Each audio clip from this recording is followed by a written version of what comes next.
Welcome to a new series that no one asked for. This series will give you tips on how to write clearly in Japanese. Naturally, it is intended for intermediate and advanced learners of Japanese who are already familiar with the basics of Japanese and have some experience of forming original sentences. In episodes starting with the number 1, you will look at different kinds of ambiguity and learn how to disambiguate sentences in Japanese. First of all, what do I mean by ambiguity? The term ambiguity in this series refers to the presence of multiple legitimate interpretations of a sentence. Secondly, there are different types of ambiguity, but in episodes 1.1 and onwards, I will predominantly focus on syntactic ambiguity, that is, ambiguity that stems from how sentences are formed. Syntactic ambiguity is to be distinguished from lexical ambiguity, where a word containing multiple meanings gives rise to different interpretations. The category of syntactic ambiguity can be further divided into several subcategories. In episode 1.1, we will look at a subtype of syntactic ambiguity called scope ambiguity, although, as you will soon discover, poorly thought out sentences are often riddled with multiple types of ambiguity. The word scope is a technical term from semantics at the intersection of linguistics and logic. I am not going to give you the technical definition, but you can think of the scope of a word as how far the influence of the word extends. For example, when I say a green apple and a blue shirt, the adjective green has scope over apple, but not over shirt. Before we start examining ambiguous sentences in Japanese, it may be a good idea to look at one example in English. Consider the following sentence. Everyone likes someone. Everyone likes someone. This sentence is ambiguous because it allows two interpretations. One interpretation is that for every person, there is a person that he or she likes. The other interpretation is that there is one person that every person likes. This particular sentence is an example of a specific subtype of scope ambiguity called quantifier scope ambiguity. Quantifiers are simply words that express quantities, such as all, some, every, a few, three, and no. Now, let's examine some ambiguous sentences in Japanese. Sentence 1. みんな好きな人がいる。みんな好きな人がいる。You should notice that sentence 1 is very similar to the English example you saw earlier, and at first glance, it appears to be a direct translation of the English sentence. However, the ambiguity of sentence 1 is even more complicated in that it has more than two interpretations. This is because sentence 1 contains other types of ambiguity besides quantifier scope ambiguity. The first two interpretations are the same as the two interpretations of the English example above. Interpretation number 1. For every person, there is a person that he or she likes. Interpretation number 2. There is one person that everyone likes. Interpretation number 3. There is one person that likes everyone. This interpretation arises due to a different kind of ambiguity, namely semantic role ambiguity. Semantic roles refer to the different roles played by different participants involved in the action or state described by a verb. Semantic roles are also called thematic roles, thematic relations, or theta roles, depending on who you talk to. Here's one example. In the sentence, X sends Y to Z, X has the semantic role of the agent, that is, the doer of the sending action. Y has the semantic role of the theme, that is, the object that undergoes the sending action. And Z has the semantic role of the recipient, that is, the person who receives Y as a result of the sending action. Similarly, the predicate like usually has two arguments or participants such that X likes Y, where X has the semantic role of the experiencer who experiences the feeling of fondness, and Y has the role of the stimulus which causes the feeling. Enough with the jargon and back to the topic. Interpretation number 3 is not possible with the English example but is possible in Japanese because word order doesn't determine who likes whom in Japanese. In other words, sentence 1 doesn't specify the semantic role of each noun that appears in it through the explicit use of case particles such as ga and o. However, even if we added ga after みんな as in みんなが好きな人がいる、みんなが好きな人がいる, it wouldn't resolve this ambiguity because of one peculiar property of the word 好き. 好き is actually not a verb, but what's called a keiyo doshi, or you may know them as na adjectives, and as such, it expresses the semantic roles differently from verbs.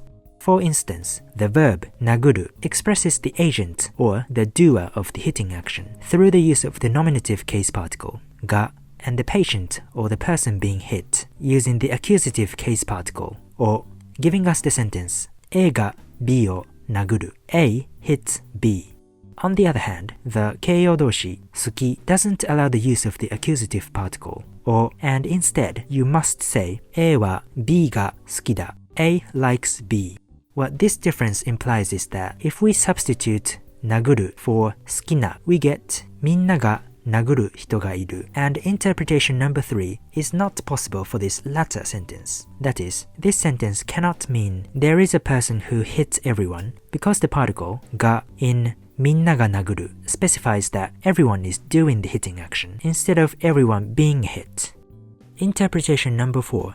If you put a brief pause after みんな, then the sentence can mean, you guys, there is someone I like. Note that although I said someone I like, the original sentence doesn't clarify who it is that likes someone. Therefore, depending on the context, it could be anyone.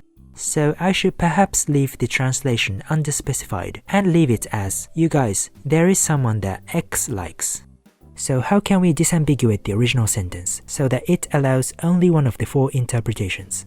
Let's see how we can modify sentence 1. Interpretation number 1.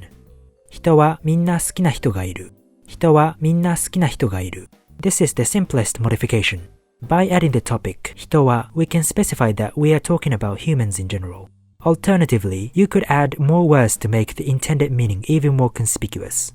For example, you could insert another particle, namely に as in 人には, or you could say 人にはそれぞれ to emphasize that we are talking about each individual. Or you could say 人というものにはそれぞれ, which roughly means for each of us human beings. Another disambiguation strategy is to avoid the use of the word 好き by itself and to use it instead in the phrase 好きになる to come to like someone. Since 好きになる is a verbal phrase, we can use the accusative particle, or which clarifies who likes whom. 人はみんな誰かを好きになる。人はみんな誰かを好きになる。Interpretation number 2. みんなに好かれている人がいる。みんなに好かれている人がいる。The best strategy for this interpretation is to use the verbal counterpart of 好き, namely 好く to like. The verb 好く, just like any other transitive verb, can use the particles が and or, which helps to make the semantic roles explicit.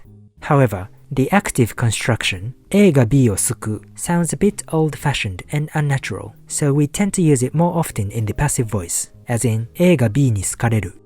Interpretation number 3. みんなのことが好きな人がいる。みんなのことが好きな人がいる。Although みんなが好き can mean either everyone likes X or X likes everyone. みんなのことが好き allows only interpretation 3, that is, X likes everyone. Interpretation number 4. みんな X には好きな人がいる。みんな X には好きな人がいる。In writing, by putting a 句点 or a comma after みんな, you can indicate that みんな is a vocative expression. That is, みんな is the people being addressed by the speaker. You can further clarify that みんな is an addressee of the speech by including the phrase X には, which means for X. Here's a second example sentence. 私は毎日テレビを見ない。私は毎日テレビを見ない。This sentence contains the quantified expression 毎日 every day, as well as a negative expression 見ない do not watch, both of which contribute to the ambiguity of this sentence. Interpretation number 1. I watch TV, but not every day. Interpretation number 2. I never watch TV. Although the first interpretation is far more natural, sentence 2 does not preclude the second interpretation. This is because the scope of the negation ない is unclear. In other words, we don't know whether we are negating the phrase every day or the phrase watch TV.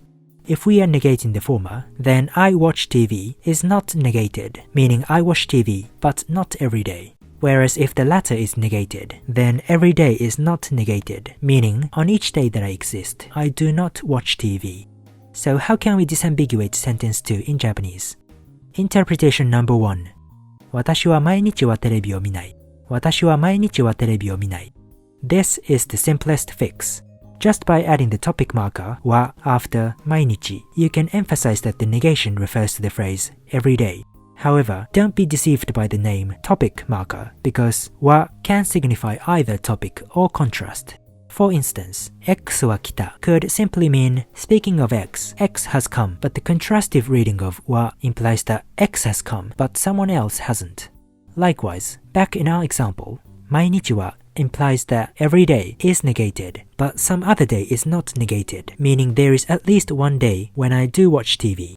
Another common remedy is to remove the negative from the sentence and to insert a negative phrase that indicates a partial negation at the end, such as とは限らない or わけではない as in 私は毎日テレビを見るわけではない。私は毎日テレビを見るわけではない。Alternatively, you can make your intended meaning explicit by using a conjunction and by describing both cases as in 私はテレビを見る日もあれば見ない日もある。私はテレビを見る日もあれば見ない日もある。This effectively clarifies that there are days when you watch TV and there are also days when you don't. I don't think you could be any more explicit than this. Interpretation number 2. The best way to eliminate the ambiguity is to replace 毎日 with another expression such as 決して、全く、一切 or 全然 all of which emphasize the negation as in 私は決してテレビを見ない。私は決してテレビを見ない。私は全くテレビを見ない。私は全くテレビを見ない。私は一切テレビを見ない。私は一切テレビを見ない。私は全然テレビを見ない。私は全然テレビを見ない。All of these sentences mean the same thing, namely, I never watch TV. A third example is not a full sentence, but a long noun phrase. 私の白いきれいな尖った屋根にソーラーパネルがついた家。私の白いきれいな尖った屋根にソーラーパネルがついた家。This phrase is rather hard to pass because the noun 家 house is preceded by a whole bunch of descriptive phrases and it is ambiguous as to what some of these descriptions modify. For example, while based on our knowledge of the world, 尖った pointed can be safely assumed to modify 屋根 roof, 白い white and きれいな beautiful could modify either house or roof. So there seem to be at least 3 possible interpretations of this phrase. Interpretation number 1. My white beautiful house has a pointed roof. Interpretation number 2. My house has a white, beautiful and pointed roof. Interpretation number 3. My white house has a beautiful pointed roof. Let's see how we can disambiguate example 3. Interpretation number 1. 尖った屋根にソーラーパネルがついた私の白いきれいな家。尖った屋根にソーラーパネルがついた私の白いきれいな家。Because Japanese is a head final language, all modifiers of a noun tend to precede the noun they describe, but modifiers have scope over what comes after them, so we must be careful about the order in which these modifiers appear. By moving the modifiers 私の白いきれいな all the way to the end of the phrase, just before 家 it becomes easier to see that these modifiers have scope over the noun 家 but not over 屋根. Interpretation number 2. 尖った白いきれいな屋根にソーラーパネルがついた私の家。尖った白いきれいな屋根にソーラーパネルがついた私の家。By rearranging the order of the modifiers so that 尖った pointed precedes both 白い and きれいな, most people should be able to infer that all 3 of these modifiers belong to 屋根 instead of 家. However, this fix is not perfect because 白いきれいな still precedes both 屋根 and 家, thereby allowing interpretation number 1. Therefore, if you want to be extra careful, you should ensure that 白いきれいな precedes 屋根 but not 家。私の家にはソーラーパネルがついた白いきれいな尖った屋根がある。私の家にはソーラーパネルがついた白いきれいな尖った屋根がある。Interpretation number 3. For interpretation number 3, any of the strategies used for interpretations number 1 and number 2 can be applied.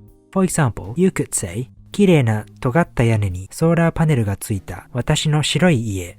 きれいな尖った屋根にソーラーパネルがついた私の白い家。A fourth example sentence. 母と父が釣った魚を料理した。母と父が釣った魚を料理した。The ambiguity of this sentence results from a combination of factors, including the ambiguous scope and the ambiguous grammatical category of the word と the ambiguous scope of the relative clause, as well as the possibility of an omitted participant. First, the word と can be either a conjunction or a case particle. If it is a conjunction, it expresses the conjunctive relation, that is, A and B. whereas if it is a case particle, it expresses the idea of accompaniment, that is, together with X. Secondly, the noun sakana, fish, is modified by a relative clause in this example, but because of the ambiguity of to, which I've just talked about, we don't know whether both chichi and haha are participants in the action described in the relative clause, or whether only one of them is, or whether neither of them is. And finally, sentences in Japanese often contain hidden participants because you can leave out explicit references. Usually, it is the speaker that is omitted, but depending on the context, it could be anyone. Interpretation number 1. The mother and the father caught the fish together, and they also cooked the fish together. Interpretation number 2.